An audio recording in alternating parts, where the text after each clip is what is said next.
It is Tuesday, and we are ready to have our game. Last time was fairly exciting because of some random rolls. You can always go back and listen to our recap poem at the end of the last episode. But yeah, they were coming back from Thistletop. Everything was going fine. You know, they saw some farmers on the way. Didn't want to stop to rest or anything like that. They were letting the casters rest in the back. But, you know, time was passing and things like that. So we rolled our encounter if there was going to be any this time, and apparently there was going to be a Sandpoint devil that chased them down because someone had a really high roll. I was about to say a really good roll, but it's a really high roll. They could have been buying fish, we were told, but apparently that was not in the cards. If I'm rolling hard. There you go. And by hard, we mean bad. And by bad, we mean dangerous. And by dangerous, we mean dead. Shan died, and it's your fault. Not his fault. Yes. Not his fault. It was the devil's fault. The devil did it. The devil made me do it. Blame the devil! And the fact that Mazus teleported Gideon away from his sacrificial play. I'm sure you'll have another chance to murder yourself. That was actually surreal. I thought you died. And you were like, no, I'm just in town. Yeah. I didn't say what was going to happen until we found out where he was. Pray super hard that he's going to be saved by some divine intervention, and then a bolt of lightning just turns him into a pile of ash. You lose that fight. You go over here. Well, technically, if he got hit by a lightning bolt, he would have been saved from the devil. Hmm? It's a little too capricious, I think. Yeah, it was too capricious for Iomade and a good aligned deity. So, but that's that. You guys are technically alive still. Everyone except for Shien made it. So that is where we are at the moment. We'd had stuff. Almost the whole session was that coming and getting done, because that took a while for you guys to work through that little chase. So we are ready to dive into this session and the actual play. Okay, so we're going to pick up a little bit, and let me see. Sometime You did survive. Sometime later. Actually, 3 hours later. there you go. So, Emmy, you are in darkness. You're in darkness, and coming through the darkness, you see this, and it's coming closer and closer and closer, and you feel a heat on you. Am I conscious at this point? Do I know if I'm conscious? You assume so. You would assume so. You see this beast coming at you in the dark, and it's just slowly walking on its hind legs, perversely moving forward, and the heat is on you. You feel the heat, and she's going to it's getting closer, you said? Is it walking?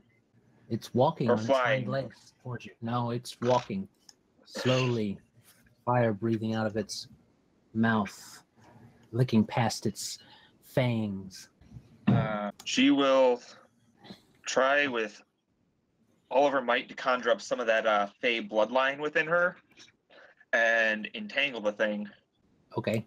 You try to do that, but your chest feels heavy, and it's hard to move, and you feel hot. You keep feeling hot, but you start, your arms feel heavy. It's almost upon you now. She's gonna run. Your legs feel heavy. Nothing's moving. Great. Scream for help. All right, did you scream for help? You feel some a grip on your shoulders, and there's this tightness there, and then your eyes start open. Your hands are already making motions as they come up to cast a spell, and you see a face in front of you. It's a face. Do I recognize this face? Yes. As you stop, you recognize this face, as Wayko. Don't blow my face off. We're cool. You're awake. It's... What happened? Well, you were going to blow my face off. I was saying I know I saw the Sandpoint Devil, and then you were there. But that was a while ago. You've been lying to me for a bit. I'd say you look well rested, but you look terrified. I'll be fine. Would you like some tea? Oh, yes, please. Thank you. Okay, I will go get some tea. Give me 1 minute. And he pops out. Anyone else?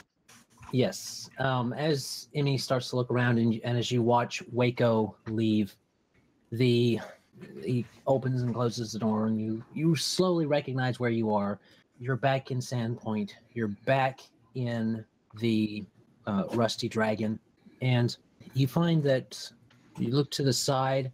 There's been another bed put in your room, and your bed has kind of been pushed to the side so that it could fit two. And there's a dish with some water. And as you start to get up and look around, you see that this arm here is covered in bandages, and you see your red fur. I'm covered in bandages. Yeah, this whole arm up to about the elbow is covered in bandages. You do see that you see your red fur and your little kitsune claw poking out of a few of the fingers. And yeah, you're burnt on several places, and it still feels hot. You feel so hot. Ugh. And tired. And you look over to the bed beside you, and you see kind of a huddled up mass that seems to have its kind of laying almost on its belly if it was larger, and it's got its head tucked the other way, and it looks bandaged as well, and there's black feathers sticking out of it. Bird. Dang, internet cut out as soon as you said bandaged as well. The bird is bandaged. The bed across from you has a bandaged black bird as well, kind of curled up, middle of the bed.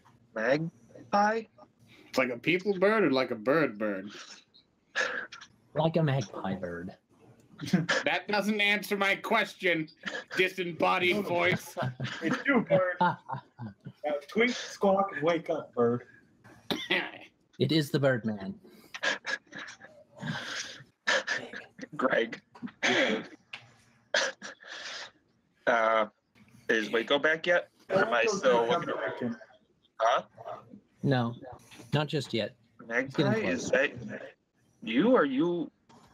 Are we okay? Magpie is alive. Magpie looks terrible. Magpie looks worse than Gideon. And he'll sort of snicker a little bit at the joke. All right. What Wayko happened, comes back in Magpie? with the tea. I got tea. May have a chicken feather in it. That might also just be mine. I don't know. Henryetta says hi. The chicken comes in behind him. I was thinking about having the chicken carrying the platter with the tea, but that sounds like a lot of work for a chicken. So Wayko is indeed carrying the tea. He brings That you was all allowed. That entire explanation. Oh yeah, he said that all out loud. Yeah, so he's gonna take that cup of tea, give one to Emmy, and he's also got one for Magpie, I suppose. He's conscious, if a little bit sorry for himself. It's just a little bit of hellfire mana. Nah. Hotter than regular fire, turns out. That is hotter than regular fire. Still burns. You still feel the pain. Somewhat diminished, of course, but you still feel hot. She is going to set the tea on the counter and wait for it to cool. All right. You see following in behind, a few moments after Henryetta, a fox, small kind of, and it seems to be stalking up towards Henryetta. Stalking up towards Henryetta, you said? Henryetta rolled a 8 perception to notice the fox. She does not notice the fox. Okay. Don't eat Wayko's familiar. Stop it. Michael goes, huh? What was that? Indeed. It's a fox. And just behind that, Tika will come in carrying a small dust broom. Not a full broom, but a dust broom. Rust fox. Tika, hit that fox. Hit that fox. Hey, He don't starts do chasing the that. fox. What? That'll make it What the fuck? worse. Who's fox? Who fox this? Who's fox? Looks sort of This like the fox one I saw in the back in the woods when we were right before we went back to Thistletop. Use fox? I don't know. Maybe. Okay, Wayko's gonna roll. Let's see. It's gonna be a handle animal. Oh boy. No, that's a fumble. So I'm gonna try to grab the fox with The a. fox nips at you. No, okay, I guess I'm gonna have to find some kind of cloth to swat at it. It's a Tito. As far as your fox giving me troubles, man. The fox seems to be unperturbed at the moment, and it just kind of hops onto Emmy's bed. Wayko grabs his chicken, but is otherwise calmed down. Who are you? You're a Son. cute little one, and she'll start sort of stroking the top of its head. And as you do, you do remember that this is a fox that you remember seeing. You can tell it's the same fox, but its coloring used to be a very, very crisp white. It doesn't seem to be that white anymore, as it seems to have had bits of gray mixed in there now, especially as it comes towards the back, towards the tip of the tail. What happened to you? You seem different. What, you know, see? You know, see what happened? Oh, And happened? Fox was there, came out of ashes. What? What? I don't remember any of that. I just remember the fire, and it was all dark from there. Oh, She got hit pretty hard. what's that? She got hit pretty hard. That's why I'm still the only one who's pretty. Oh, Yeah. that's why she turned into Fox? Fox? She turned into Fox? Yeah, she can do that, I guess. Because she got hit and blowed up? I don't think so. That would be a hell fox, and I don't believe they tend to hang out around here very much. They prefer hell. No, she was doing this before. Oh. It's kind of Or like so this normal? Yeah, yeah. I'll tell you, not seen any other Longshanks do that. she starts to No. walk out. It's not too common Brandishes- around here. She starts to turn around and walk out, brandishes the broom at the hand broom at the Yes. box. Don't worry, I think I've got it from here, Tika. I'll tell you. Starts going out. The others have been made aware of your consciousness if they wish to enter in. Wayko drops the chicken and applauds after the goblin, but he's gonna stick around. Who let the goblin in here? Me? That would be me. I've pretty much given that goblin full swing. It's been sleeping in your bed. That had better not have been. It's all right. It's been sleeping in most everyone's beds. I was conscious when they brought us in here. Not your hospital bed. Your bed at the inn. Why would you want to sleep in your hospital bed? You look terrible. Magpie looks terrible. Oh, Magpie, you do. Almost as ugly as Wayko. Whoa, come now. I got swirly blue face. You can leave me be. So what is that thing breathing in fire and shooting it out at us? Oh, that was bad. I've heard of it a lot. I didn't think it was real, but it's just it's just bad. There you go. I think we still got most of the treasure in, but the cart is gone, and I think the horse exploded too. So Did you just say shit? You kind of cut out. No, the horse exploded. Wayko Okay. hasn't. Yeah. Wayko. I know. So, Shen exploded too. Shen definitely exploded. I remember that. Yeah. what? Shen's. Pure ash, baby. Actually, quite an uncomfortable topic for me. I'm not exactly used to it, so there's a lot of emotions going on right now. I haven't really had a father figure in a while. I don't know if I told you guys about that, but he exploded, so he's gone. Well, I don't know if he so much exploded as he did disintegrate. Kept some of the ashes. I mean, I tried to gather it. I think it's mostly some of its dirt, but I've been keeping it in this skull, not his skull. That exploded too. He would have liked that. I think so too. I'm not a big skull guy, but it felt appropriate. So, shit, this is my fault. Why? If I had just gone home, Shen would have been done with whatever he was doing. He would have been released from his contract, and he would have been gone. None of this would have happened, at least not to him.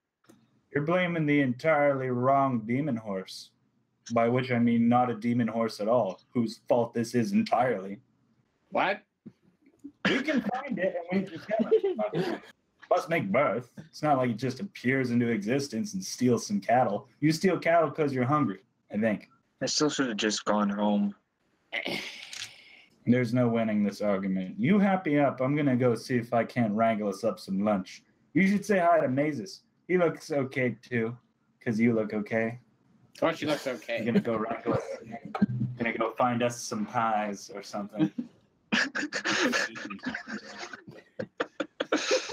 So, Wayko awkwardly leaves. Yeah, just sort of sidesteps out of frame. What else happened, Magpie? How did I make it out of there? We were running, and then there was fire, and Shen died. And then he mutters something under his breath about taking money off Shen. But what about... And then I dove in front of you to shield you from the fire. I'm sorry, you actually cut out during that part. I hate internet. I love it, but I hate it. And then I dove in front of you to save you from the fire. You did? It was very heroic. I'm very proud of it. Well, why me? Why not Shen? I mean, you've known him longer. Shen's not exactly the get saved type. It's really... I don't think I ever would have heard the end of it if I had. Suppose that's fair enough. Well, thank you, Magpie. Would have yelled at me for not saving you. And, you know... So... You're important to me and stuff. I mean, you're important to the group. You're an important part of the group as a whole. You're important. He doesn't turn, he just kind of keeps his head on his other side. Yeah, I'm just staring straight ahead. Emmy's probably chuckling a little bit as Magpie's getting all awkward and flustered about this. Thank you, Magpie. That does make me feel a little better. We'll cut away from that just momentarily then. Wayko comes downstairs. Yeah. Titka, you have been having a fair time being able to keep Titka here at the Rusty Dragon, but as far as walking out amongst people, it hasn't gone super smooth. A little bit of questioning from Titka and you by the mayor and the sheriff did reveal that Titka was not present during the raid, but she is still one of the goblin tribe that did it. That's true. And they've advised that she not leave the premises. They've also had to slightly compensate the Rusty Dragon because Amiko has lost one or two customers that were usuals that have not made their usual stops into the Rusty Dragon now that it has a certain goblin in it. So it's all worked out well. I'm happy. Wayko's coming down looking for some eats. Hopefully no one's pushing around Titka too much because we're going to get some lunch for our weary combatant. If anyone has any lip about that, I can literally stitch their lips shut by doing this. There we go. All right. Titka. Please don't get us kicked out of the Nice Ladies Inn, Wayko. I'm gonna, I think. Wayko comes downstairs. The rest of you are down there, except for, of course, Joel's character, who is not. And Titka seems to be getting some stuff. You have to pay attention to Titka, otherwise you don't notice her. She does try to stay out of the eye shot of most of these Longshanks. She's not super thrilled about being around a bunch of Longshanks that she doesn't know, and that she knows are not shinies or smilers, as she started to call. Gideon and Wayko. The smilers.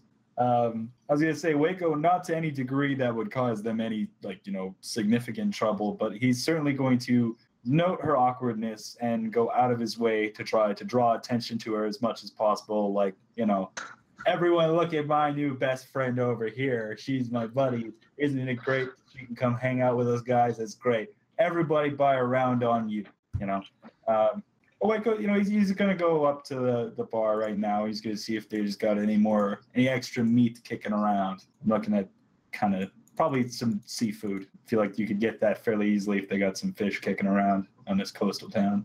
They do. There's a fish stew being brewed up for lunch.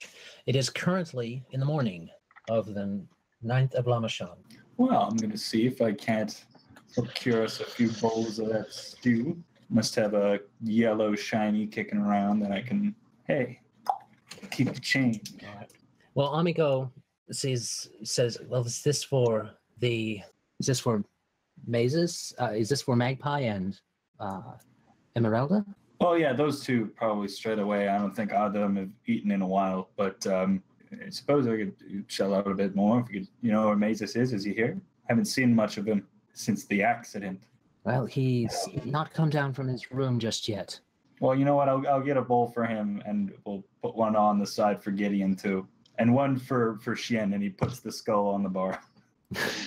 She goes, that's it to the side a little bit. Okay. Just so you remember, they are free. You're not troublemaker now.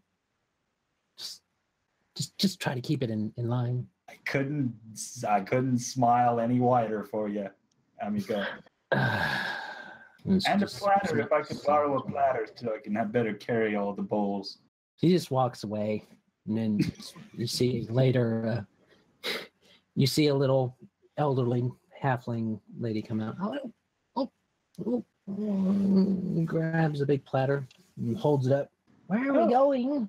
Thank you, miss. Just up this. I can take that, Like, I don't want to.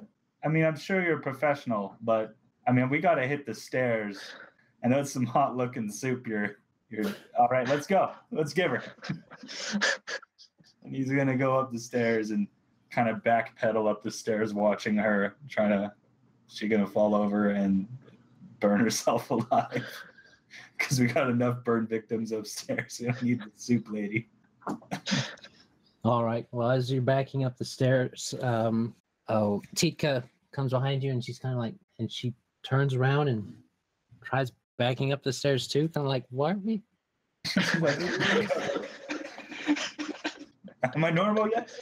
So she follows your lead on that, and then the halfling makes it up just fine. She's deftly made it up the stairs, and she's on her way to Mazus's now. She's got Kane. Respect. I'll get a follow in tow, and then we're gonna go, I guess, knock on Mazus's door, just to make sure we don't catch him in the act or anything of writing scrolls. Yeah. Is that what they call it nowadays? Carving a wand. Yes. Mazus, I got you soup. Also, Emmy and Magpie are awake, and I don't think they're dead. They might be dead. I don't know. Perhaps you should check again then, to make sure if they're alive or dead. Hey, Mazus, come get your soup. And he goes and opens the door. Hey, buddy. How does he look? So, after we've been burned by this hellfire, is it lingering on us in any significant, like, poor Mazus, he's looking all scorched or anything? Yeah, aesthetically, we're covered in burn marks. I can't remember who was cursed out of the lot of us. I know I was not. Just the two of them. Just Emmy? Yeah. Just Emmy and Magpie. Oh, Well, and Shien, but that's a... he was very... He doesn't have any burn marks. He's just ash. He is a burn mark. Right here, guys. You don't want to offend him. Jeez. Whole new meaning to skid mark. I mean, Oh. Yeah. Well, anyway, I've gotten you some fish soup, and it would be nice for you to tell your friends that, you're happy to see them. Well, with them being your friends and whatnot, and going on adventures and saving the day and all. Ah, certainly. Well, wouldn't want this soup to get cold, though. That's true. Enjoy your soup. I'm going to bring them some soup next. And thank you, kid. You're on my list. is God. Yeah, I'm not good at the sappy stuff, but you're welcome. Okay, it's more soup delivery. Okay. As you do, Titka imitates your sidewards leaving of the previous room. We both side just off a frame, even though the door's like over here. Mazus will shoot her a murderous glare as she's disappearing. She'll skitter behind his leg. Glad to see we still have a very contemptful party. No, I guess that's all. Well, I guess I could grill Mazus about what he's been doing this past time, but I guess we can always get to that. I'll go knock on Gideon's door with the halfling soup lady. How helpful she is. Very. Mm-hmm. She's quite skilled in soup lugging. There's a lot of skill focused feats. And halfling serving. I guess that makes sense. Like how many banquets a day? There you go. No racial stereotyping here. No, anyway. it makes sense. No.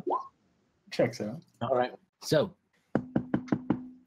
just for sake of brevity and for Adam's own well-being, there's no answer. okay. You're not in there? You're not in there? I'm going to open the door. Better not be shining your shield, Paladin. Polishing your pommel.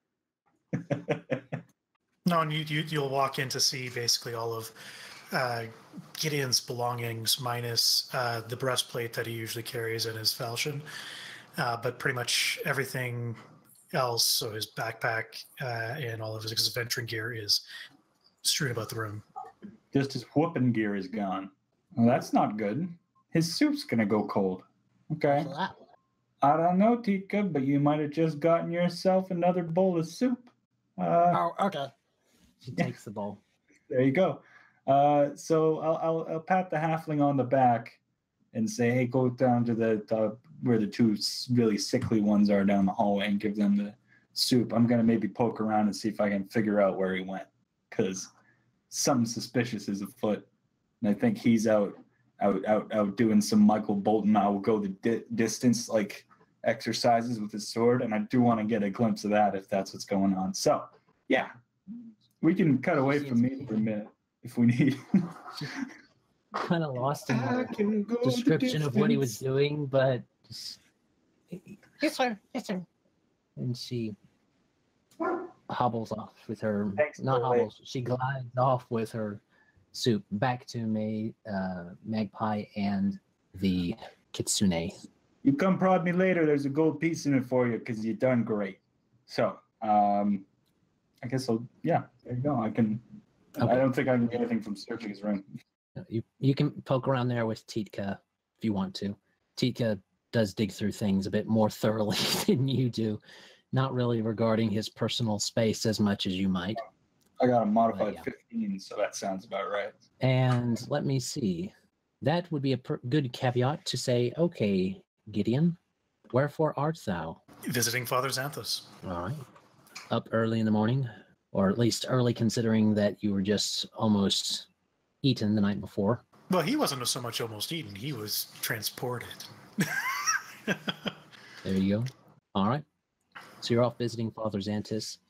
And by this time you will have found him. He had finished up the morning duties, I guess you would say. It's not exactly a service, but he's there for those that come in the morning on Oath Day to do just that, oaths and signings and stuff. That's what happens on Wednesdays, Oath Day. And he will have visited, or revisited, I guess, the Iomedain statue that he had brought in for prayers, and have been kneeling in front of that for quite a while, trying to collect his thoughts and what have you. All right. As you're kneeling behind that, you hear some footsteps behind you, and it says, "You've been kneeling there for quite a while." Yes, I'm trying to understand what happened, and essentially my formative years. I'm sure you'll remember my parents and their untimely demise when I was younger. I do. I told everyone that it was this creature that looked horse and dragon, and was told it was just my imagination running wild. And yet yesterday we came upon it again. You believe this to be the same creature? I don't know if it's the same one, but it sparked memory. And if not the same one exactly, definitely the same breed. He motions you to come walk with him as he heads back towards his study. And he will. I know my duty as a paladin. I know my duty to protect my compatriots and to protect people, individuals, goodly folk. And that is what I tried to do last night.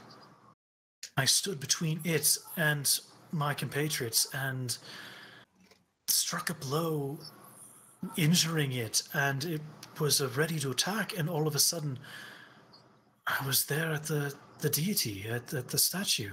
My sacrifice, my attempt to preserve life and save my friends and allies was taken away. And I don't know what that means.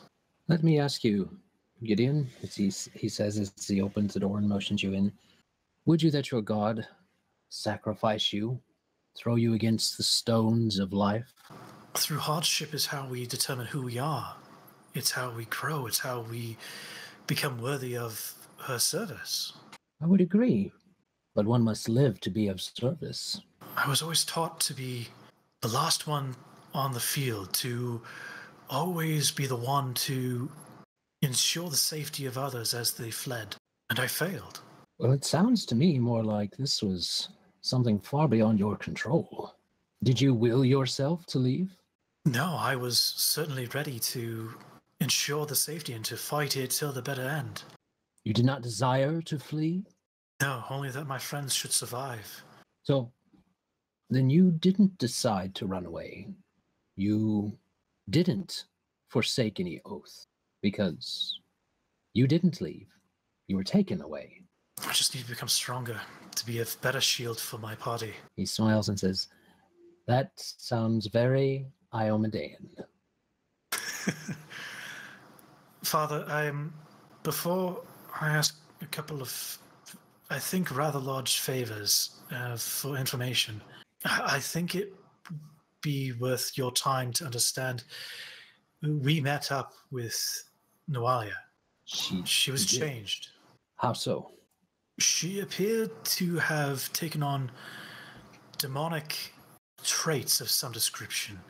She was wounded, and the healing did not look complete necessarily. She was crazed. I remember her being so full of life, and I think we're all very surprised at her resurfacing, especially so long afterwards, as well as her turn to darker things. She seems to claim powers of necromancy or of some darker power, Lamashtu, I believe. And she seems to be striving to rid herself of her divine celestial self. And I was unable to stop her. She escaped after our first incursion. Well, if what you're saying is true, she seems to have been bolstered by this desire to perversely contaminate herself, to shun the gift of the gods. Those scars that you mentioned, those non-healings, were they along her abdomen? I believe so, yes. That is a characteristically Lamashtin trait. I'm afraid that she probably is only going to continue down that path. Unfortunately, we have no idea where she went after Thistletop. We found a creature of hers that she had left for us.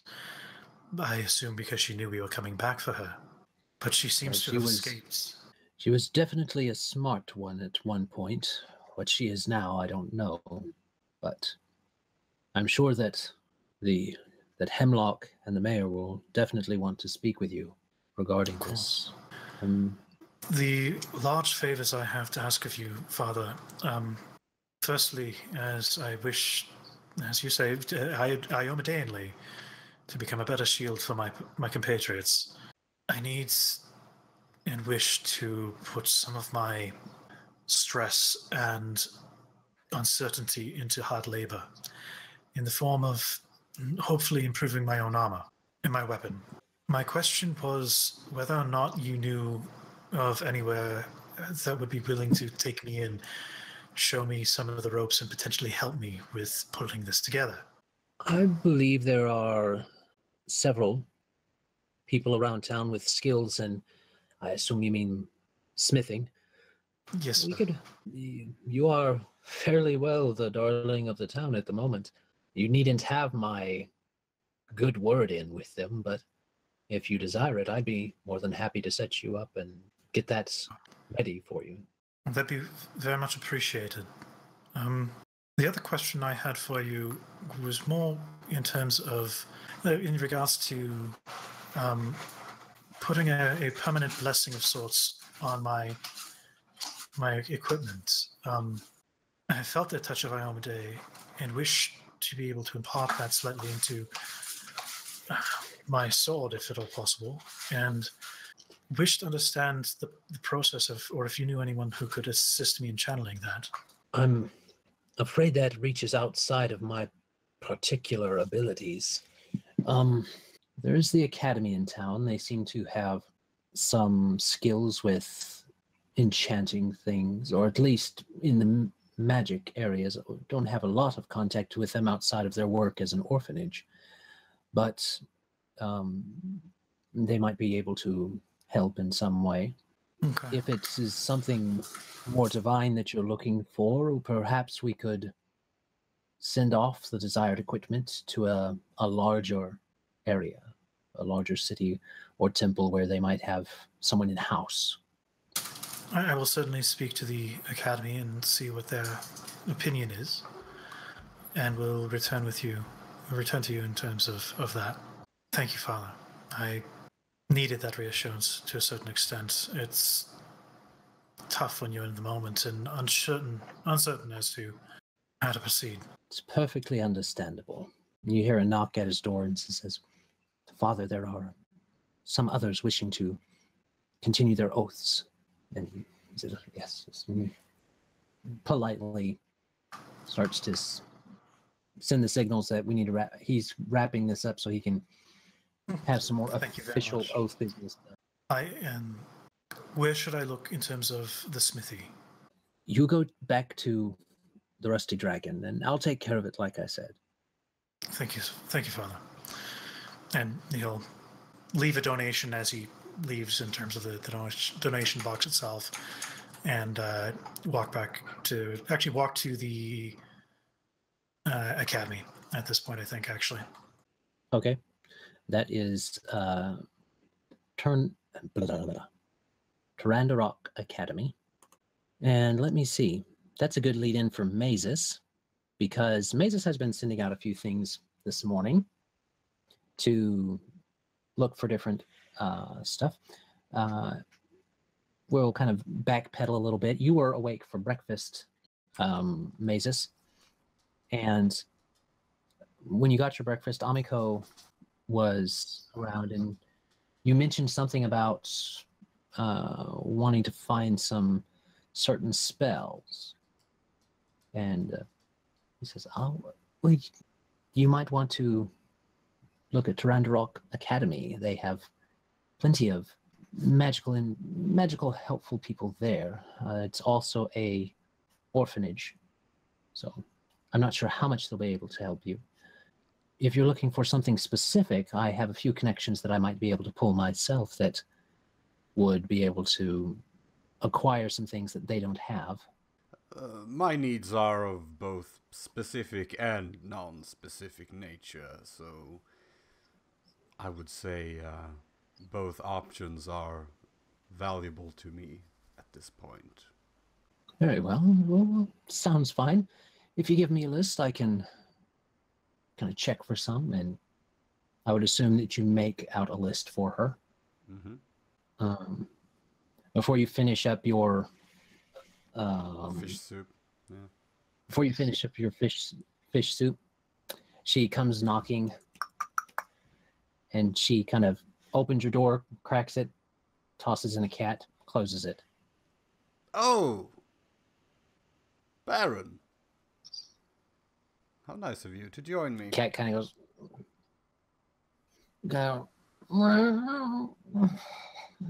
saunters up, titters a little bit.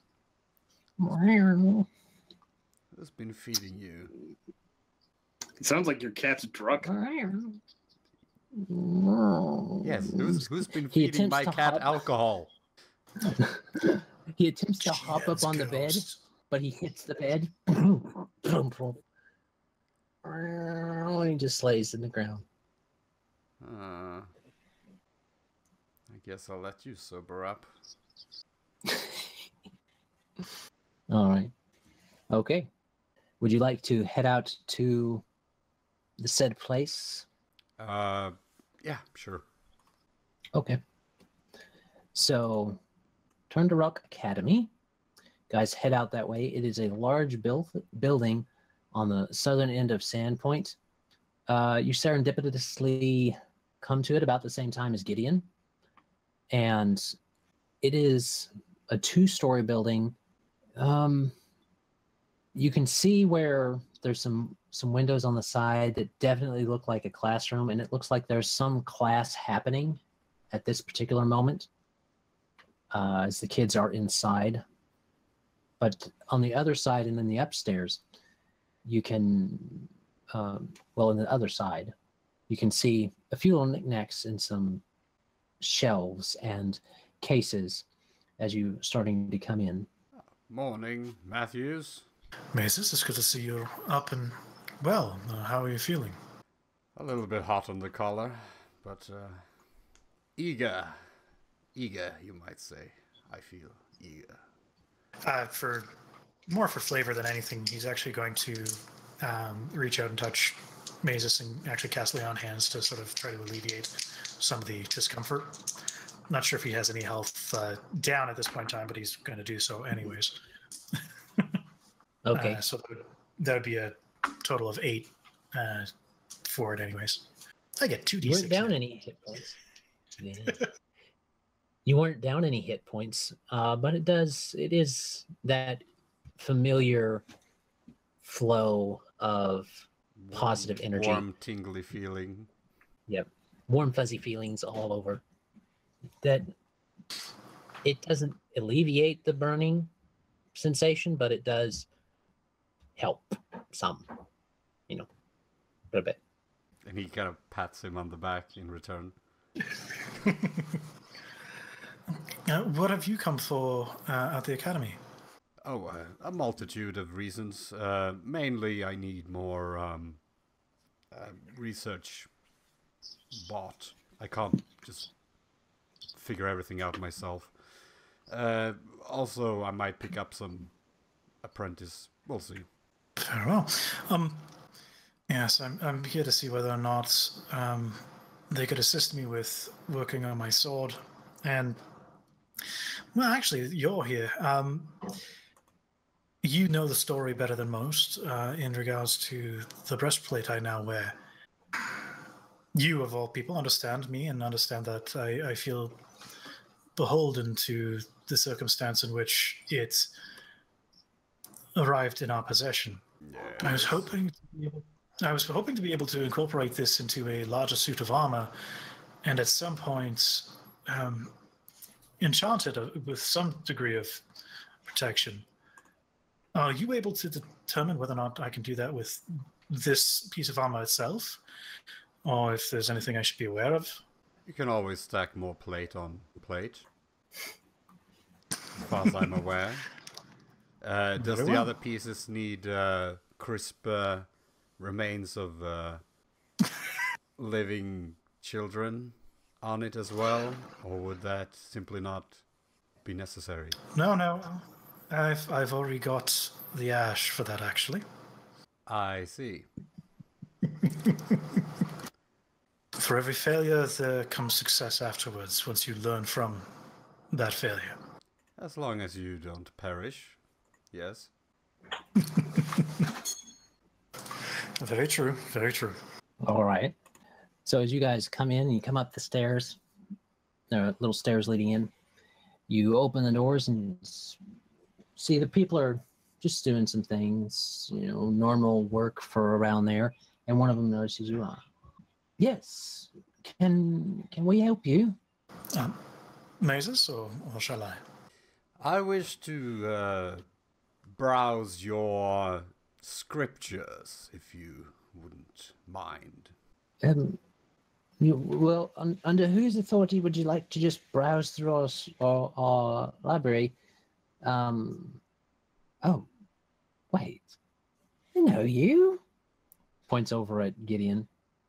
I know you. Where are you? You're that Gideon fellow, yeah? Gideon Matthews, yes, sir. Pleased to make your acquaintance. That's Gideon. Oh, this is yes. my compatriot, actually, Mazus Deckar. He was part of the party that actually assisted with the initial goblin raid, as well as actually a little bit of investigation on top of that. Oh, well, it's great to see you come by and see the kids and visit and come interest in the academy, he says, shaking your hand vehemently. He reaches over to Mazus and grabs his hand too. So good to see you, someone associated with such a fine fellow here. Yes, it's wonderful, truly. Yeah. No, wait. You were here to see the library, yes? I would very much like that, yes. Well, both of you just come right this way, and we'll get you all set up. Whom would you be letting into my library? Master, I apologize for our impetuousness. My colleague here, Mazus, was hoping to browse your library if that was all possible.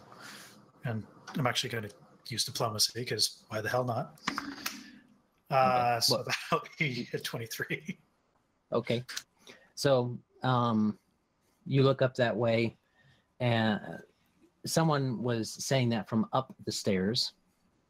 And you look up the stairs and you see who is introduced to you as Headmaster Gandathus. Looks to be a human. And he's descending the stairs. His robes, while normal for a wizard, they don't have that somewhat pompous nature that you would expect from the voice that he commanded at that time. But he looks like a very stern-faced man, clean-shaven, hair not too terribly long, just down to his chin probably, and pulled straight back. He looks you over a little bit, and I again would like to be introduced to those going into our library. Master, my name is Gideon Matthews, and this is Mazus Deckar. Yes, I've actually heard of you. It's interesting that you've come by. We haven't seen you before, but the children talk often of you and your compatriots, and the exploits of last Swallowtail. I suppose we can let you into the library. I don't think you'll get much out of it if you're just looking for something arcane that's kept in a separate area. Then that separate area would be more of interest, if I may be so bold. Don't discourage boldness and magic, but best bridle boldness with a bit of duty and formality in our case. Mazus, what are you after in this particular library of the arcane that we have upstairs? Small, though it may be. I have a small list and a long list. Which one would you prefer to peruse? I simply wish to know your intentions with our knowledge. I care little what that list contains. Well, how about the continuous support of the people that wish to have the Sandpoint and its surroundings secure, to have these people well armed and readied for perhaps another attack or such. Would that be a sufficient answer for you? I suppose. Are you interested in the same thing, Gideon? He says, Mr. Matthews, he says, looking you up and down. Master, no, I do not have the same proclivities that my compatriot does. My reason for attending the academy today was actually to speak with you or any of the other masters in regards to arcane workings on my weapon. I am sure you're well aware of the attack by the Devil of Sandpoint last night, and I wish to be prepared for any eventualities coming forward. I have felt the touch of Iomedae and wish to know whether or not anyone was proficient in transferring power to a weapon in your academy. We don't have much call for that at this particular academy, simply because we also function as a orphanage and an educator of the children. Of course. I'm not against it. We do have some connections elsewhere, but I may be able to pull a few strings if that is an appropriate colloquialism. Again, would be very much appreciated. Any assistance would be greatly appreciated. And I'm sure this would include a appropriately sized donation to the orphanage. Of course. Well, what bits of enchantment were you wanting done on what? And he's going to produce his falchion. I'm looking actually at doing a little bit of work on this myself over the next couple of days. However, a simple addition of magic weapon would be, and I'm just going to use the spell name basically, +1 would be very much appreciated to the weapon itself. If it assists in any way, I can also be of some assistance if I'm correct. It would. If you're talking about for hunting the beasts that attacked you, it would definitely give you a better edge, but there are probably some even more effective ways to deal with such a creature. Assuming that you would have the appropriate coin to be able to provide for such a weapon. Unfortunately, as of right now, it looks along the lines of I need to start small, Master, and work my way upwards from there. Very well, and I would encourage you not to call me Master. I am the headmaster, not yours. My apologies. Headmaster, then what would your last name, your name be, sir? Gandalfus. Yes, Headmaster Gandalfus. Thank you very much for your assistance. Yes. Very well, we will take care of that. Is that everything that you are requiring from us? As for myself, yes. Yes, Headmaster Gandalfus. Then why don't you stop in and visit the children? I'm sure that they would appreciate someone of your standing and stature to liven up their day. Quite happily. Thank you, sir. And Mazus, why don't you follow me? Oh, certainly. He leads you up. Don't play too rough with them, Matthews. I will certainly try not to. They like to put me with the children at the temple originally, so. Okay. All right, so the headmaster leads you up and down a separate hallway, and you see that he opens up a door, and it's not a large room. It's maybe 20 by 20 or something like that, and it's got bookshelves on it, as well as a few trinkets within those shelves, and it appears to be a rather small but kind of streamlined library for covering the basics of magic, as well as a few mid-range things. And he says, "You may look through our collection here. How long do you think you'll be?" Oh, it depends only on what marvelous things you offer, really. I believe I could stay for a couple of days if you would just let me. He smiles a bit. I enjoy your eagerness. If only some of our wards had such eagerness for their learning. You don't happen to have any talented kids, do you? Talented in what way? Oh my. We have many that are many that are talented in the more physical means, such as lifting, swinging a sword. Probably will end up some guard of the city or something like that. Or a hero of But the as city. far as the magically, I suppose anything is possible.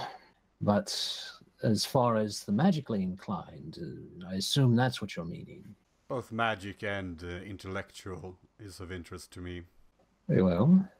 We do have a couple that stand out via their grades as well as their just general aptitude.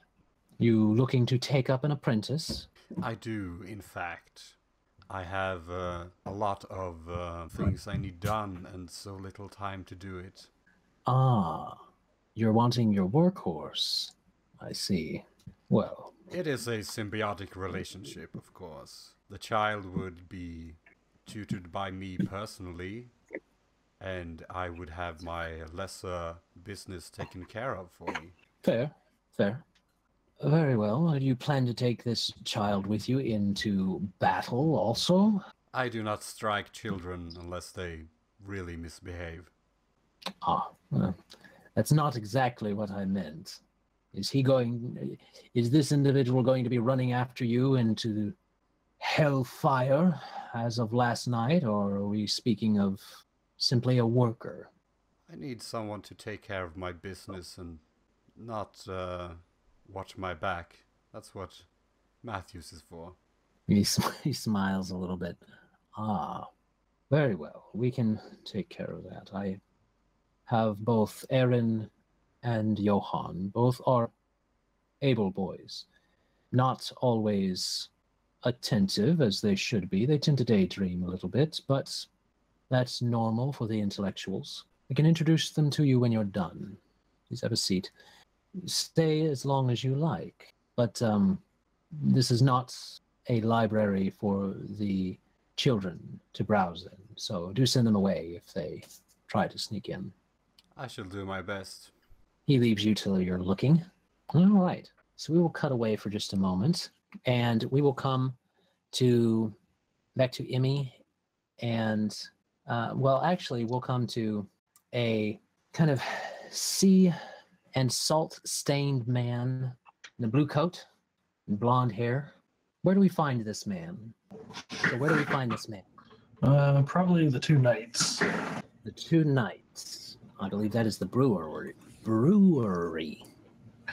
That is correct. Okay. So you're at the brewery, and things are going fairly well for you. You've been to Sandpoint before, of course. Or have I?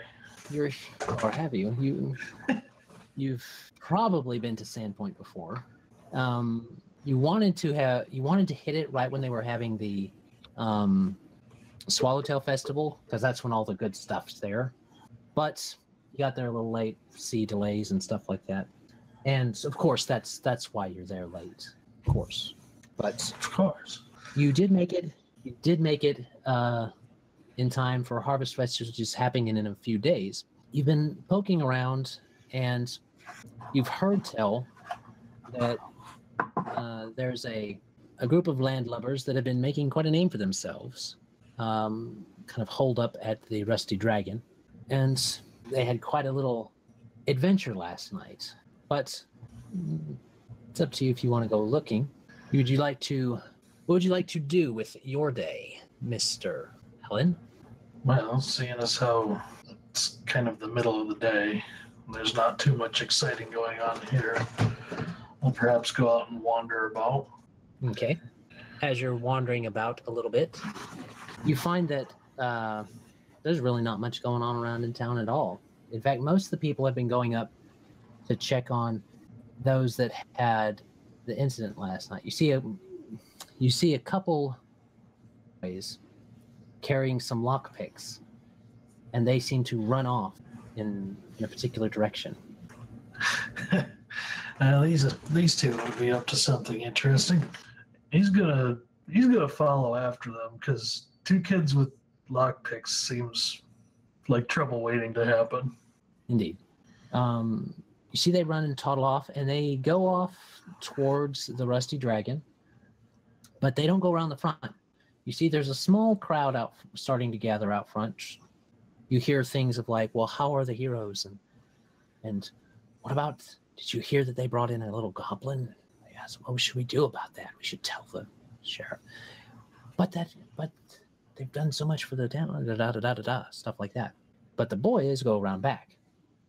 And the bigger boy shoves the lockpicks into his brother, apparently his brother's hands, and he starts to climb up the back, the latticing. Colin's actually going to sneak up behind him real close. 27. Okay. I highly doubt. Yeah, they don't notice you at all. Jeez, Joel, the other did one's you about build a halfway human magpie? No, he's not a human magpie, sort of. He's less amazing than a magpie, but close. Oh, well, naturally, of course. Of course. Hey, lads. What are you doing? The other one had started about halfway up. He's like, well, nothing. No, nothing. We see laughter in his blue eyes. We was just saying magpie.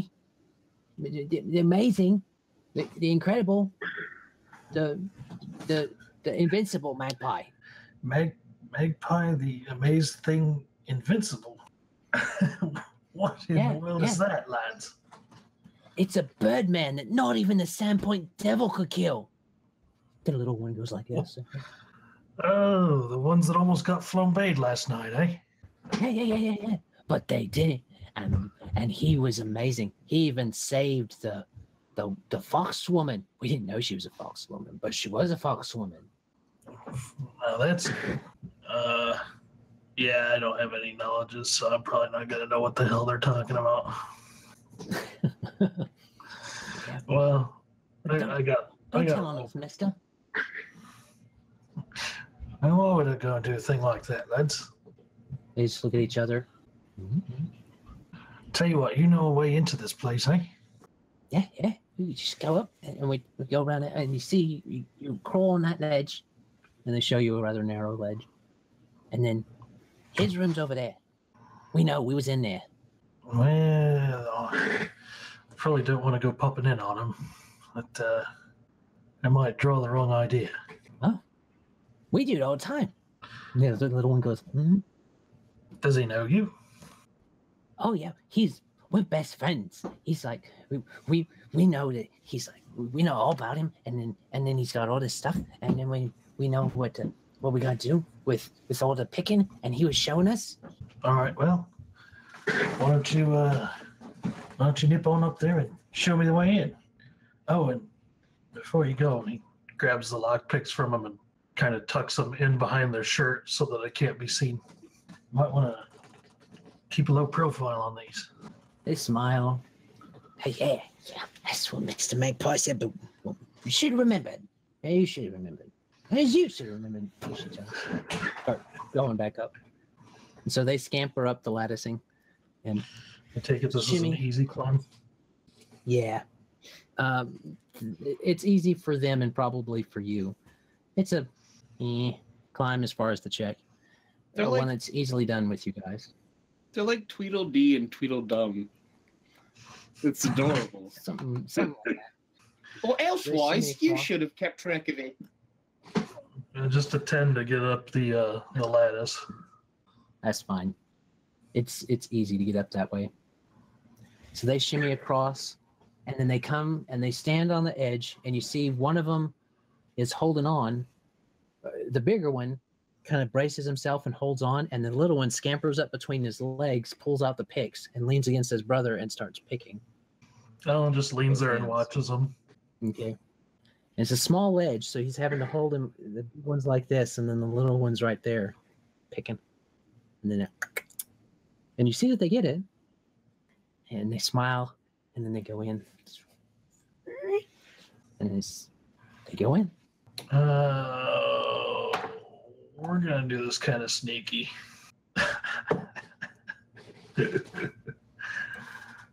I have a 29. All right. You come in so fast, so smoothly behind them that they turn around and look for you and they're like, "Here you go. Oh, here you go. Are you watching him? Ah, as if she was watching him." Is there anybody in the room besides them? Nope. There's no one inside the room. You do see some black feathers around, and the bed seems a little messed up, but not a whole lot's in there right now. He already has kind of dismissed them and like starts walking out of the room and heading down to the common room. So they kind of go, "Oh!" They hear the door open. Wait, no. It's not out that way. What's not out that They way? kind of... The Magpie, the amazing, the invincible, the... I'm sure you lads can find him well enough on your own. You don't want to bother him with myself. I just came in for a drink. Oh, I thought you... No, you should come and see his invincible Magpie. Yeah. Oh, I'm sure he's quite a sight. But I've seen plenty of seagulls in my day, lads. I'm not too worried about another. Doesn't look like a seagull, does he? No, he doesn't look like a seagull. He's black. Seagulls is white. Seagulls is white. White, black, They... bird, not a bird. Man, not a man. All right. So unless you follow them, they kind of tiptoe forward down the hall, kind of creaking open the doors, closing. Next door. Creaking open the door, closing.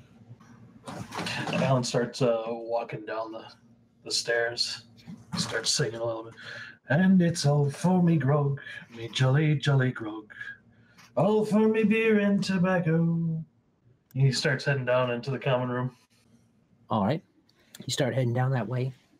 And as you do, you hear a echoing voice of your song in the back, and you see Amiko come out. She echoes the last bit of yours. Well, I don't think I've seen you in here for I don't know how long. How have you been, Alan? Oh, I've been quite well. How's the business treating you? I can't say that I can complain, she says, gesturing to the semi-full room. You've got a load This more isn't even lunch outside. crowd yet. Yes, they're trying to... yes, they're trying to get a peek at the heroes of the town.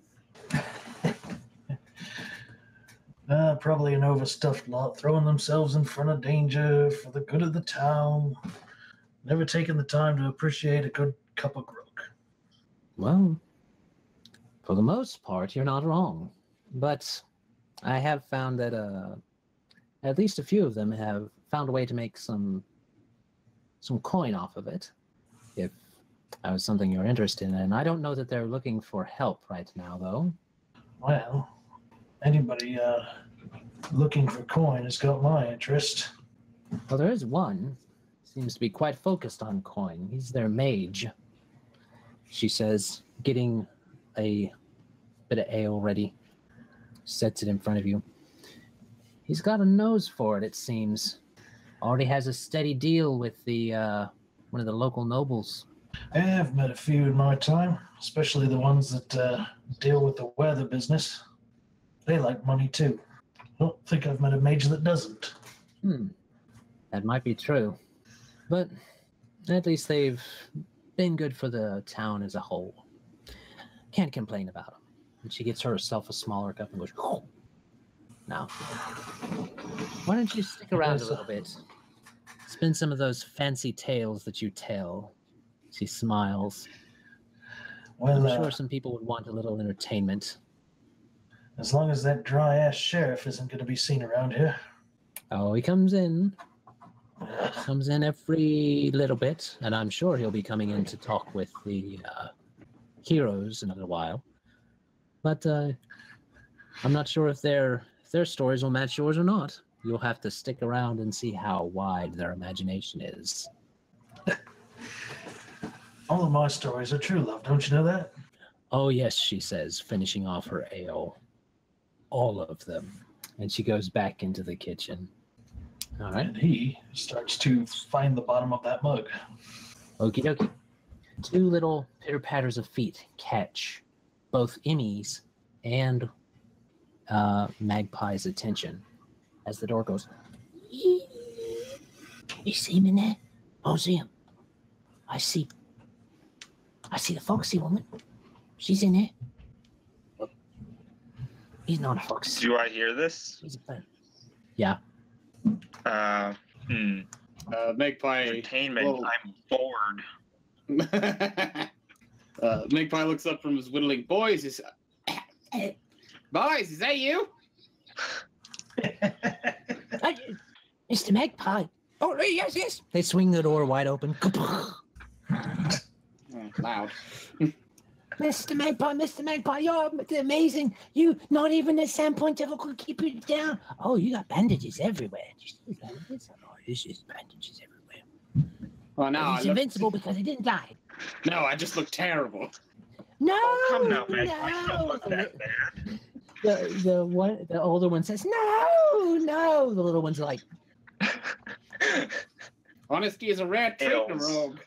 About how great Magpie is with saving her, and she'll sort of spin some stories up for him. Their eyes, as the stories go on, their eyes just get larger. I imagine by the end of it, Magpie is very pumped. 25. Well, you definitely Magpie seems amazing. He does seem amazing. It's a performance to do it well, though. Oh, I do not have oratory performance, and that should actually be a 21 because of the -4 I get from the That's curse. But the diplomacy is enough. And they're like, oh, Mr. Magpie. Yes. Is it true, Mr. Magpie, what she says? Yep. Every word of it. Especially the flashy bits that make me seem incredible. Those are extra true. Magpie the amazing! Magpie the invincible! Magpie the incredible! They're yelling at the top of their lungs. Yeah. Amiko stomps up, starts to come their way. They're like, ooh! And they dive underneath your bed. Their feet are still sticking out though. Gonna have to work on those stealthing skills. Yeah, they're dwarves. That's. And Ami goes, what is all the noise? Nothing. She just looks at the feet. It's just us in here. There's no one else in here. You must be hearing things. It's very loud downstairs. I see how you can be confused. Oh, I see. All right. Just try not to be too loud. Could you send Tita up here? I suppose. She walks that way. Don't put yourself out or anything. Well, she's not all that fond of a goblin being in her establishment either. If you can't find her, I won't be upset. All right, so she comes downstairs. She looks over, looks around, spots Wayko. He motions to you and to Tika and she says, your friends want to see the goblin upstairs. You got it. You heard the man. What man? Sounds like, sir, man. Do not tell. All things all look same. You know, I would disagree, but once you cut the face out of it, we're all pretty, yeah. Upstairs. Nah, she just follows you. We'll kind of plod back try on and the stay steps. out of sight. Wayko boots the door open for no reason beyond hoping to startle him. As you boot the door open, you see two little dwarf children go, ah, and dive under the beds again, this time one under each bed. Munchkins! I got him from the chair. I got him. Yeah. Tika grabs her little hand broom. Hello, munchkins. Oh, goblins? No, Give you guys a hard time? Did they take your soup? No. What? Soap stealers? Oh, soap stealers.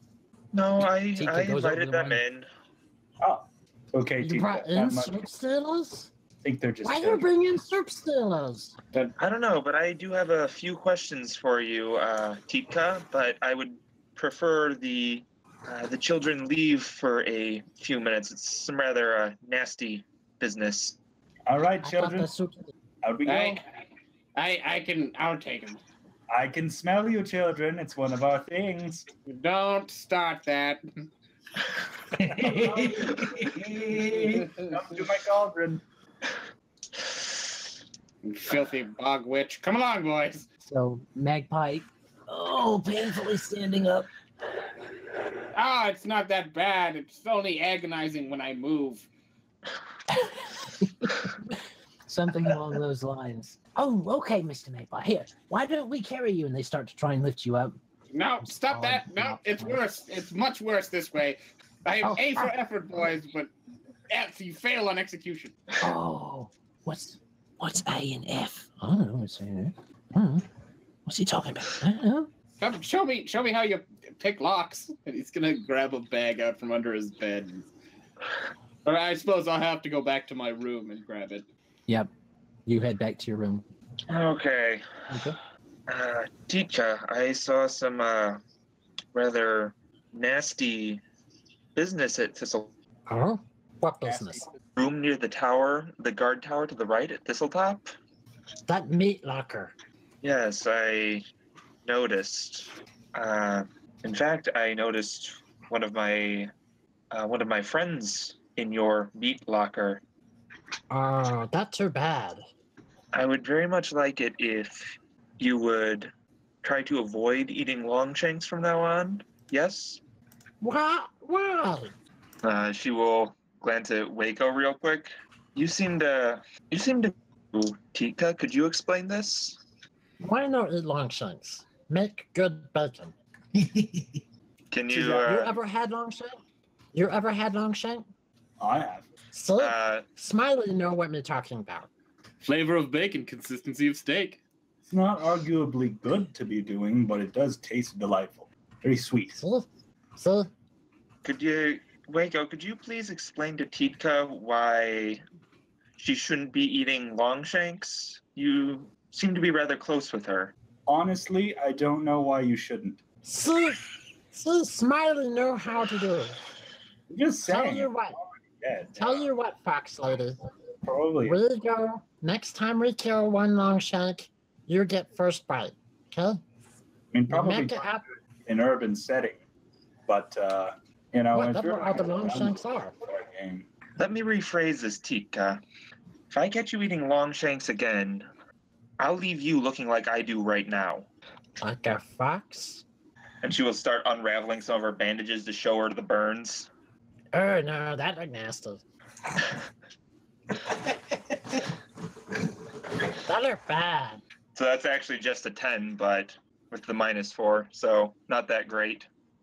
You can spike intimidate, I think. I can spike it? Oh, with the bandages and stuff? No, I think you can go over a 10 with intimidate. I think she rolled a 10. I rolled a 14, but I get the -4 from being cursed. Yeah. Oh, that's right. I forget about that. So, yeah, you roll. I mean, it sounds pretty intimidating. She's like, okay, me not eat any more of your friends. Close enough. Okay. You got into that one quick. she turns to Wayko as she starts to walk out and says, "Didn't say anything about anyone else." No? Oh, It's a mystery to me, Tika.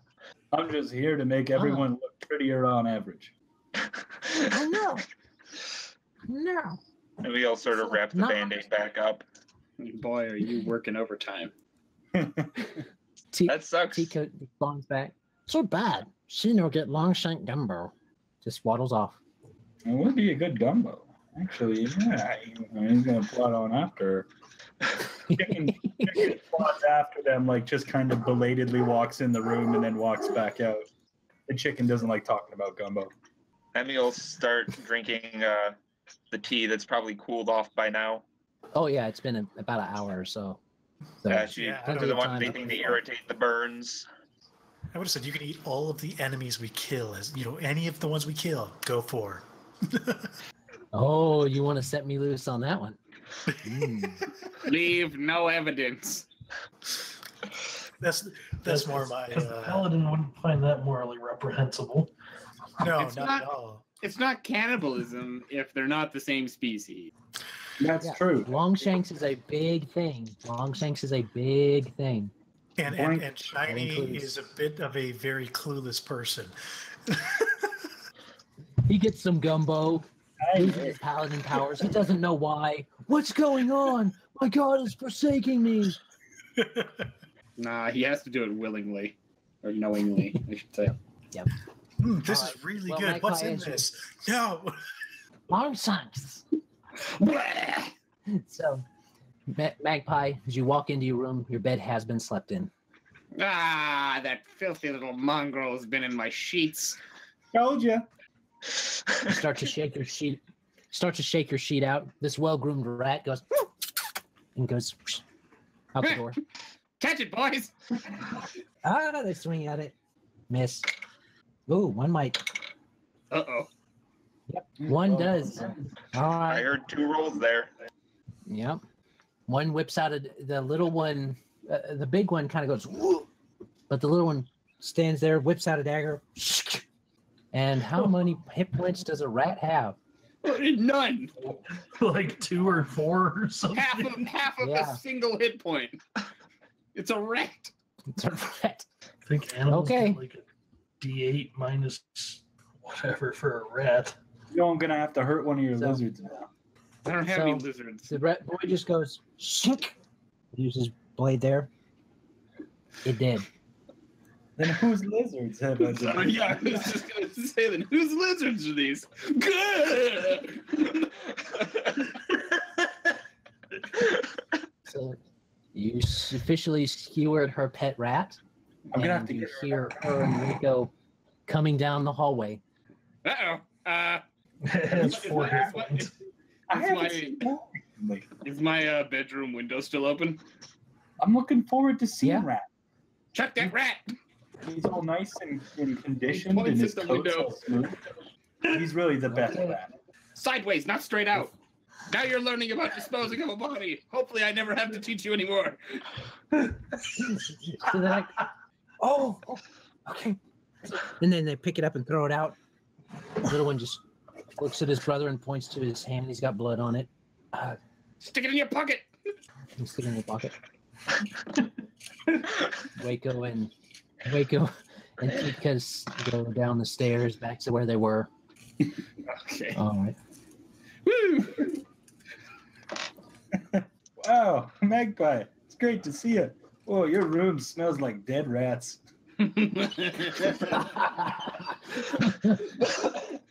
Okay. And that's what goes on with that.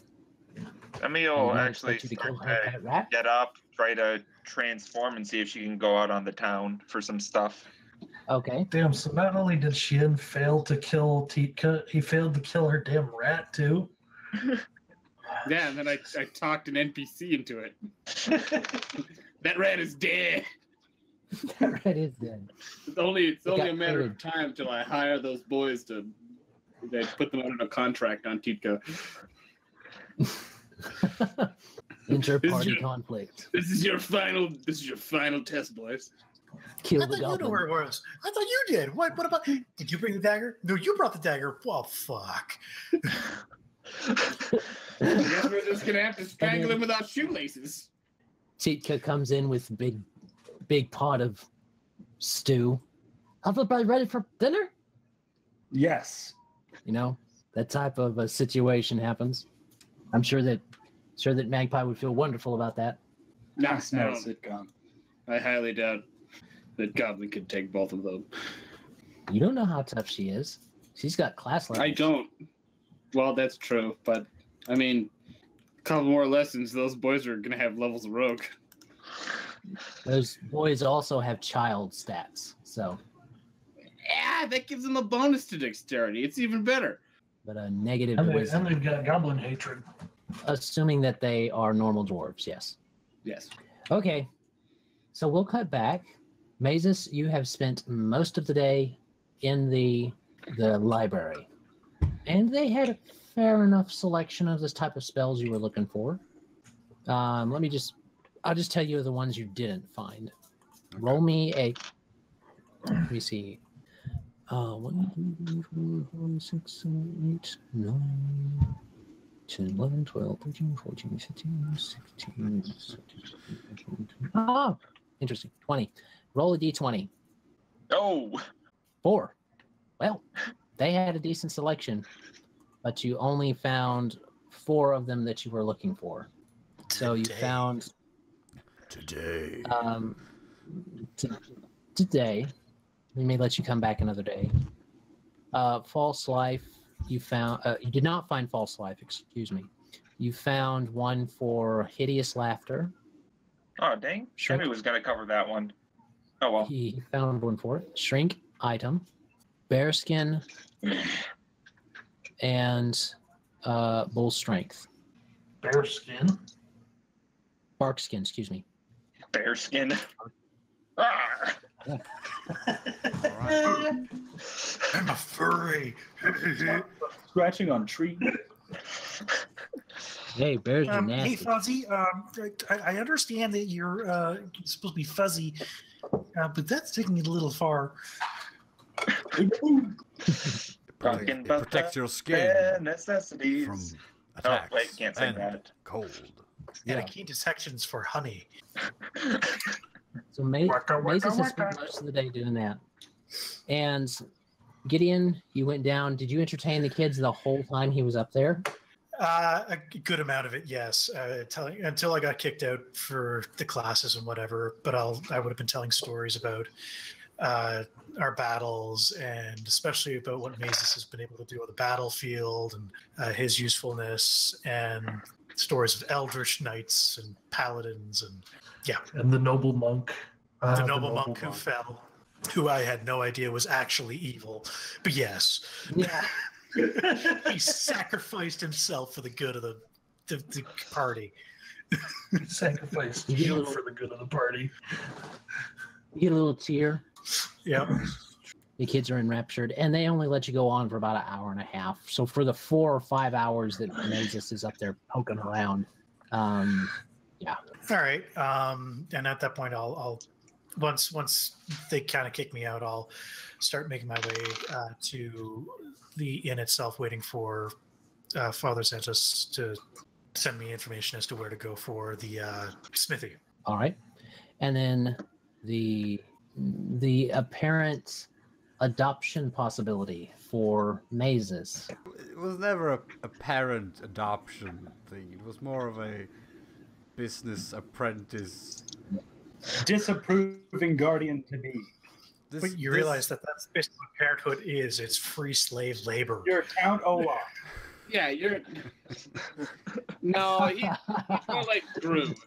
Trust me, that's how I spent most of my summers, was doing free slave labor. Oh, we need that hedge trimmed. We need that stained. Need this dug up. Come on now. That's Sometimes what Mr. kids are Ash will for. give me a warm Diet Coke for mowing his lawn. All right. So, the headmaster does eventually return. And are you ready to check on the possible apprentices? Ah, yes. Well, they have finished for the day, so it is, again, Eric and Johan, and you may interview them both separately or together. It's up to you. Might as well do it separately. All right. So, come this way then. I'd rather them not be in the room with all of the magics. Keeps things consistent through the children. Closes the door as you exit. Right, it's a carrot. Yes. The best kind of carrot. Knowledge. And he walks and takes you to a room that's not really far away. It's just right down the way. He says, wait in here, please. I will go fetch Eric. Dun, dun, dun, dun. You wait there for a few minutes. And you see him come back. He says, this is Eric. He says, as a girl about 12 comes in. And she kind of just looks and bows. Good day to you. She just kind of looks up at the headmaster. Good day. And headmaster just motions for her to sit. He will be interviewing you for a position as an apprentice. Put your best foot forward. I will check on you momentarily. And he walks out, but he leaves the door open. Okay. So, what are your specialities? What's your favorite subject? Magical devices and their uses, sir. Ah, I see. What kind of magical devices have you encountered? Well, occasionally Mr. Quink would bring by the little dwarven figure that he had. It was enchanted. But Quink, no longer. Mr. Quink is showing you his dwarven figure. I see. What kind of orphanage do you run here, you sick bastard? Is he That's a? not the only... Is this guy a priest? No, he is no priest. He's a knowledge No, buff. that's Santa's. I mean, If I've seen other things sometimes. We have a few things come through, but they're all in the upper library. We don't get to go in there very much. No, I see. You're familiar with this? And he'll fish out a scroll and puts it in front of him. Her. Her. And she goes, "Oh, yes. What's it a scroll of?" Oh, let's see what I got. Everybody's favorite color spray. It might be. It's gonna knock Mazus out. Yeah, sure. Color spray. It's either that or That- a large person. That'd be pretty amazing. she's hired. If you can stun me, you're hired. No. Okay, so she reads it and she says, "That looks like it is a scroll, sir." How perceptive of you. Indeed, it is a scroll. What more Yes. can you tell me? Well, it's a spell of the illusion variety, probably color spray. There's a bit of a error on the script here, but I'm sure that you got it from someone who was in a hurry. I'm sure. Is it color spray or is it not color spray? I think it's color spray. I think you might be right, but you could also be wrong. And he'll take it back. Okay, and she just kind of fiddles with her tassel on her one. It's like a one-piece robe thing. Do you know anything about economics? Business? We haven't studied a lot of business. I'm kind of new to that part. We don't get a lot of gold to count or silver or coppers or anything. I can quite imagine. Let me see your handwriting. And while you're at it, you can solve some problems for me. And he'll just type out some like minor, major, like a variety of mathematical issues. Okay. She kind of goes, okay, and she attempts to look intense on her work. You can tell that her penmanship is very well. She does write well, and she writes very cleanly and smoothly. As far as the work on the math, it is done. It takes a little while, but she does it.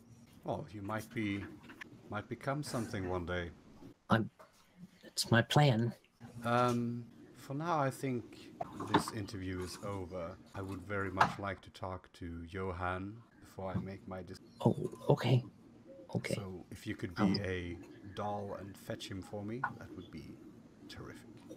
Thank you. Oh, okay. She kind of bows. She goes out. And she goes out. She starts to walk off, and you hear the headmaster catch her, ask her where she's going. She said, "Oh, he told me to go get Johan." He's like, "I will get Johan. You return to your domicile," and so on and so forth. So, just a couple minutes pass, and you hear him. You hear down the hallway. All right, so who am I supposed to be seeing? Is Johan like Where? a 14-year-old who looks 22? I don't know about the looking 22. He's got a real scraggly beard already. Well, probably he's hit puberty as A he scar comes in, over he's like, one eye and just like a rocks glass half full of whiskey. No, I don't think so. I got a voice for him. Like this maid shits for the bird, Scoob. No. Whoa! Zoinks! Whoa, dude. Ruh-roh. All right. Oh, this guy in here, yeah. All right, I'll go in. Yeah. He plops down in the chair. Just kind of leans back. What? Oh my god, he's a teenager. He is. He looks to be about 14 or 15. He's got scruff starting to come in. What? What? Let's tell him to come up here and talk to you, yeah? Yes, I did ask for you. Good day to you. All right, yeah, good day. I would like to know which subject is your favorite. Well, it's probably evocation. Definitely evocation. I like to blow stuff up. Ah. A very instantaneous and short joy there, I can assume. How is your knack for business and mathematics? Well, it all depends. I don't know. Are you talking about 5 figures or 6? Quite plenty more than just 5 and 6, yes. No, I mean the figures. I mean like digits, place values. Are we talking about a 6-figure change or turnover here? Are we talking to something a little bit smaller? I'm not sure I got time for you if you got a little bit of business and I don't have, you hear it from outside and he shuts up. The intent is that we would spend a lot of time together, and if you simply do not have time for me, I'm not sure why I would want you by my side at all. See, so we're in agreement. I don't want to be with you. You don't want to be with me. We're good. You want to pass up on some business opportunities? That's fine by me. I got plans. Oh, you have plans. I have a lot of plans too. I'm not very interested in your plans though, and I believe that you may leave the room. Oh, excellent. He just sits up and walks on out. You hear a smack as he leaves. Oh, what am I doing? It's good. It's a little bit stern. He stubbed his foot on an old Scottish lady? Why, hello, dear. No, the old man stubbed his hand on the side of his face. Yeah, something like that. The headmaster comes in, and your decisions. Oh, I'll take the second one. The second one? Really? Of course not. I would never entrust my business with a irresponsible, hot-headed person like that. It's too bad he's so smart. An evocationist, really? Yes. If you would have said enchantment, I would have puked, but evocation is almost as bad. Only one person can be reckless with my business, and it's Magpie. I mean, me. All right. So, you set out. He starts to say, "Well, then I will get the papers drawn up for you to take guardianship of Eric. Then she is a good student, very obedient and very intelligent. Under the right tutelage, she could become quite a mage. So, hopefully, that will be yours." Hopefully. We shall see how we can polish this gem. Sounds fine to me. I'll have all the papers ready by tomorrow. Yes. It is under no circumstances any rush. I will remain in town for at least a couple of weeks. I have a lot of business at the moment. If by any reason she does not feel comfortable in my presence, she may return here, of course. A trial, Very well. We might say. I see. I believe that is acceptable. Very well, he says. And he starts to turn and he says, I believe you know the way out, but should you want to come back, you can. Just make sure you speak with me before going in the room. There are certain things that I want to make sure are in there before you go in. And if you get more curious, you might want to check at the Curious Goblin. It is a bookstore in town. I will certainly do that. You had a fine collection, albeit most of it was already in my possession, but I do appreciate you for your hospitality. Yes. Such is the plight of an orphanage that doubles as an academy. Be well, Mr. Deckar. And to you. All right. So you get that taken care of. We'll bounce back and we'll say that Let me Yeah, see. you have a kid now. Yeah, you gotta start acting a little responsible, man. You better treat him better than that cat. Where's Child Protective Service when you need them? Goblins. Just gonna say the bird crunchers. That's that you know. Yeah, they are like child size. That Stepmama Tika. that paladin's gonna get a lot less protective of your coin purse. Yeah, should something happen to that 12-year-old girl. All right. So you go and head back.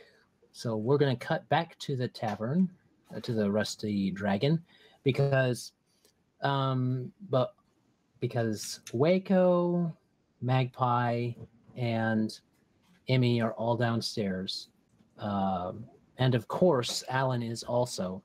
And the little kids, begrudgingly to Amiko, have been. Oh, I was downstairs. gonna say that I left them hiding somewhere. You left them hiding somewhere? Yeah. Okay. Hiding with quotation They're- marks. Yeah, they're doing stealth training. They're upside down in a barrel with their toes still sticking out. No. Because they run around barefoot. Stealth training, just go somewhere and stay out of my sight for the next few hours. Yeah, stealth training is basically hide and seek. The longer it takes me to find you, the better job you did. And then you just don't seek them. Yeah, and then I just You guys are great. They are going to end up dead. You can see me. Alan waves over at Amiko. I'd like a refill on the drink, please, but nothing from that barrel. yeah, I She was looks gonna. over there. He probably walks past the barrel and sees them, and then thinks, "Yeah, they'll be all right." And she just goes, You see Tika walk out of the kitchen with a pickle. And Amiko just swats her on the head. Get out of there. Since when did you start stares off. catering to goblins? I don't cater to goblins. That's one that they drug in. Don't look at Apparently, me. It helped them. I don't want her here either. Apparently, it helped them in their last mission, and now the one over there in the pointy hat that smiles all the time thinks that they should take care of it or something. I don't know. Probably be happier out there. Points out to the wild. Points outside. But Waco's gonna slink up, having been, listening to the wind as the Sylphs do. And he's gonna slap down on the bar right next to Alan before Amiko and say, "I would like 2 pints, one for me and my little friend over there." He points at the goblin that she just smacked. all right. She gets her pints ready. You're the one paying for it, man. The Yeah, quest you most have to pay. oblivious. That's true. I'm gonna give her what was that, gold coin? See another gold coin? I probably less than a gold coin, but I'm super generous. I think you're just lazy with math. I will buy your damn in. I will buy her in and You burn it give down. her- So she goes and takes the gold piece and just waves you. See what I mean? She says to Alan. Gideon is also downstairs now as he comes in. He'll sidle up to the bar and talk to Amiko. I wanted to thank you again for taking care of us in our time of need and for putting up with some of her less desirables, I'm certain. However, we owed her this much. She looks at you and looks over there as Tika chomps down on another part of the pickle. And this is, he pats your hand and says, "For you, dear. That's just for you." She goes into starts to turn around. I'm sure the hagfish would have taken us in. You think? With all of the people that don't like goblins and the hagfish? No, not even a little bit. I was just trying to piss you off. Oh. I'll turn to... Oh, greetings, stranger. I've not seen you around these parts before. My name's Gideon Matthews, and you are? I'm Alan Hastings. Fine to meet you. Mr. I'm Hastings. going to do a knowledge local on this guy in front of me, 21. You know who this is. Do you mind if Wayko does a knowledge local to examine old Al here? Okay. And it comes at the modified 25 to try to determine if he's indeed, and he sure looks like one, a sailor. He is indeed a sailor. In fact, before you were thrown into prison to be hung, you knew that he had come through occasionally. Oh. You kind of catch him there. Oh, it's one sailor that came through. You smell of wind and salt and storm, and I think I've seen you once before. Huh. I'm going to enjoy my pint. Oh, I'm afraid I haven't seen you at all, little friend. No. I tend to only be seen when I feel like it. Now, the Matthews family. I've heard of them before. Oh, of course. Oh, so you have. Amiko, didn't you acquire this place from them? I did. Quite a fair trade. Unfortunately, he's come back around, she says slyly, just eyeing him. Yes, well, it was one of those things where the fortunate trait of this establishment, after my parents' death, allowed for me to explore and experience training under the Iomedean order. And after completing my tutelage, they have sent me into the world to experience it. And I must say, for my first couple of weeks outside of tutelage, it has certainly been an experience. Gosler blows the winds any way he might, doesn't he? That she does. Emil will come pop a seat next to Gideon, look at him and go, I owe you a cape, don't I? Well, did I hadn't actually thought of that, but if you wish, certainly, I would never hold you beholden to it. How about one with Iomede's symbol emblazoned on the back? Would that be fitting? What colors do you want? You did risk your life to save us, after all.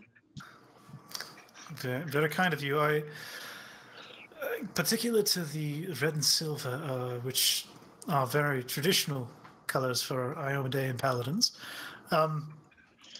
So anything along those lines would be absolutely lovely. Thank you. Well, Mr. Problem, Matthews, Gideon. who's your friend? Oh, He's yes, still a fox. Mr. Hastings. Okay. This is, well, my competitor's friend. This is Emyrelda. She is probably one of the most prolific performers and sorceresses I've had the opportunity to meet. And I'm certain you lead this merry band, if not by force of arms, then by sheer beauty. And he grabs your swaddled hand and all and places a kiss on the back of it. Wayko As goes. he does that, you sort of snap at him, and Who Emil, does? you take Luvese, her familiar. The fox is fox. Yes. And she will sort of pull her hand back. I've not seen that fox before, however. It's new. It's a munchkin. Is it rabid? No, it just has good taste. It was we saw it the night before we went back to Thistletop. It seems to have followed us here. So surely 'tis a good omen. Fortunately, Indeed. of course. I had completely missed it. Fortunate that it followed then. Emil sort of look at it, scratch its head a little. Fox noises. Ring, ding, ding, ding, ding.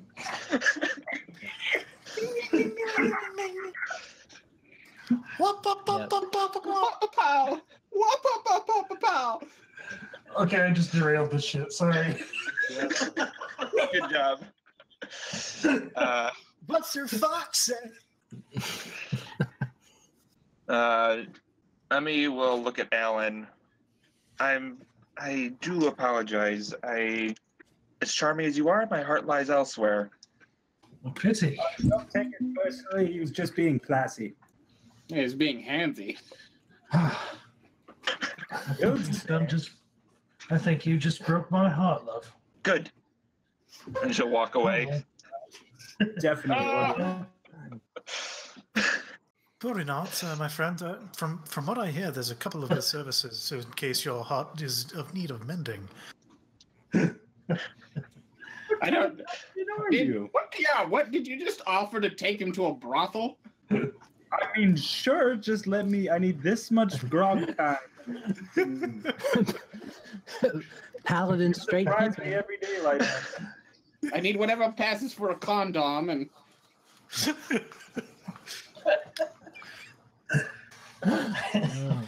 It's a perfectly reasonable profession in this world, I'm sure. So nothing wrong with it. Just find the nearest more than one in Sistrian town. temple. Well, let's just say I'm not very popular at the kitty right now. Oh, what'd you do? Oh, well, what didn't I do? Okay. I think he ended up getting a pussy anger at him. I'm on board with Alan. Let's all drink. As if there was ever any doubt for you. I'm on board. Where's your ship? Your fine vessel. You have one. Well, it's a funny story that you see this great sea beast came out of nowhere while we were sailing one night, and wrapped its slimy, suckery tentacles around it, pulled it down to the bottom of the ocean, survived. I made it here, washed up on the shore. I figured this was a good place to stir me boots for a while. Oh, mayhaps you so. How far out were you? You think you could find the wreckage? Love Jack. Yeah, Wayko just full on believed you. He's like, you probably fought a kraken. He sure looks like a sailor. Checks out.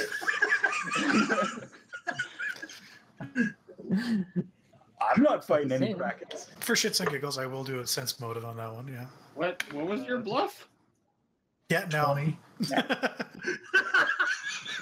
Gideon's just like, you fought a kraken? We're like, I didn't say we fought it. I said it pulled the ship to the bottom of the ocean.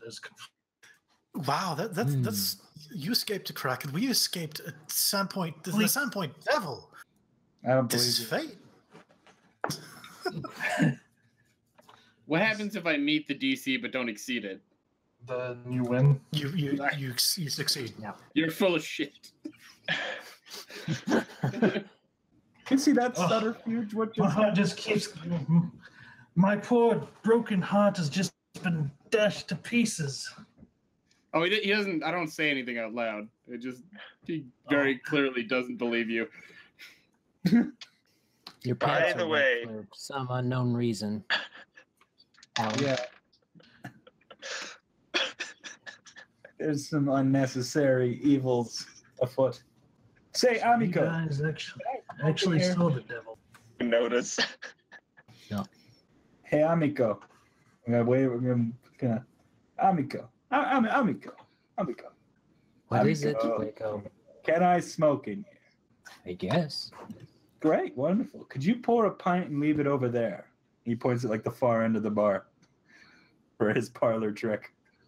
She just looks at you. You're still paying. I'm still paying. Of course I'm still paying. Fine. Walks over, sets it down. He's gonna go push it off the edge of the counter. Silver coin. And I'm gonna have a smoke. And yon smoky little roster, the smoke will billow onto the bar and form into the little fellow who will pick up the coin, kind of waddle out over there, put the coin by the pint, and then just kind of like just drag the pint down the bar to Wayko, who's going to be not even looking at it, but just grinning at Alan the whole time, like, isn't that cool? See what I can do? That's amazing. I'm afraid I'm more interested in smoking your pipe than the little thing. Sure, Little have a man toke. it makes. Have a toke. Tell him to do something. You just gotta think really hard about it, which is not always easy. You tend to lose focus pretty soon. Wait, what?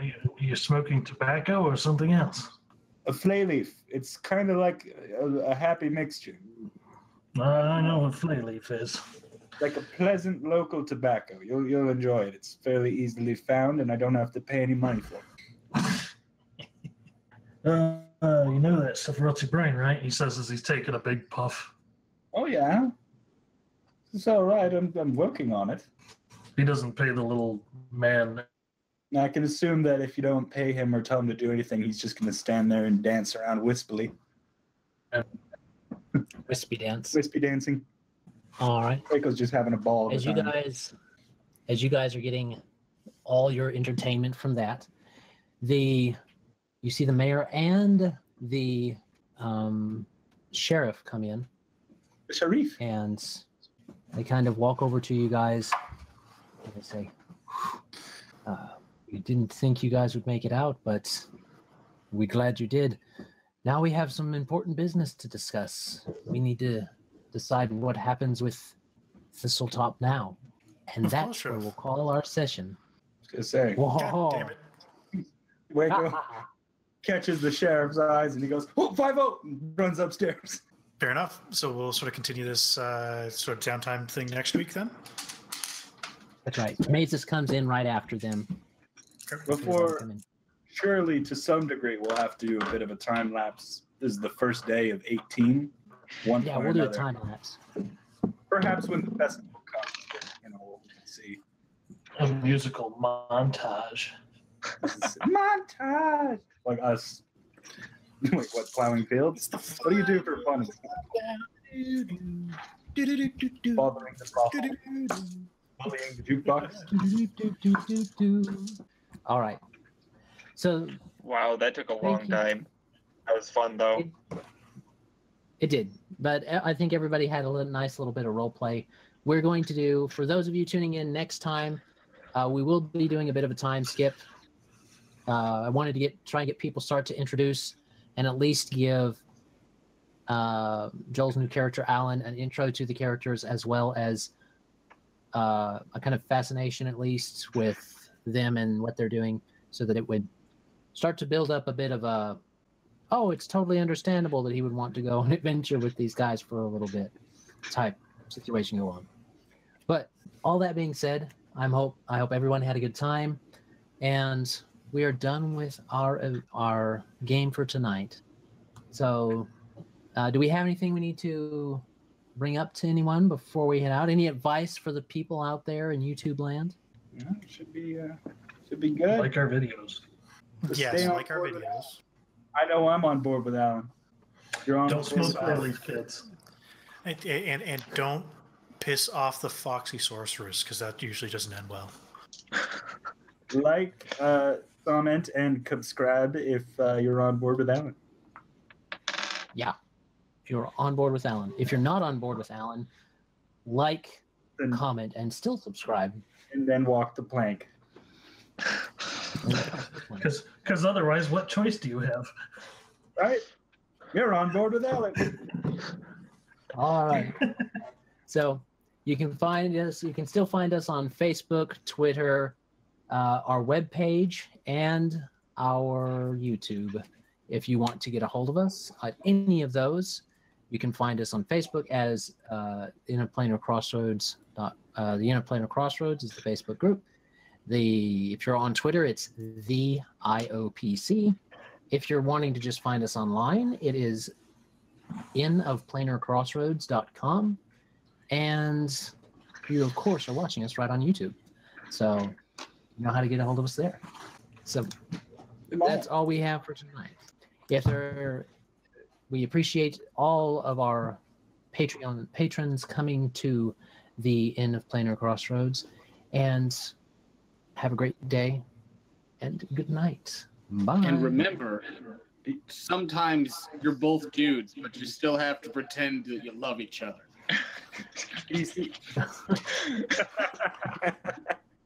Hashtag love is love. Hashtag love conquers. Woo!